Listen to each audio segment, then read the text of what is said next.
Ya do'stlar, xudo xolasa bitech ochyapmiz. 50 litrlik 4 yil ishlagan. Tokni ko'payib turibdi dedilar, rasxod.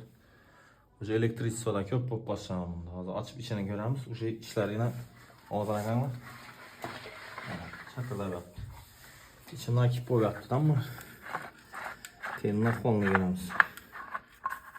Yana ishining ahvoliga keladi-da, yana tellar. Ko'ribsizlar? Yana. Buni icham chotki dolg'anligim menimcha. Qanchani ko'ramiz. Mana ishlari voy bo'gatdan beri. Elektroenergiyada rasxod ko'payapti, ichida musor bo'lsa. Biz senkalarda yana musor bo'lyapti o'sha. Yana ko'rsangizlar, devorning chetlari.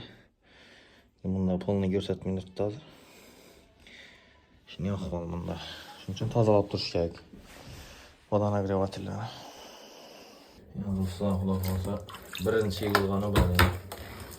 Chiqolmaymi? Xudo so'rabdi. Hozir ko'rsatdim. Layla keyin. Litralar kiyimda. Birinchi yig'ilgani bor.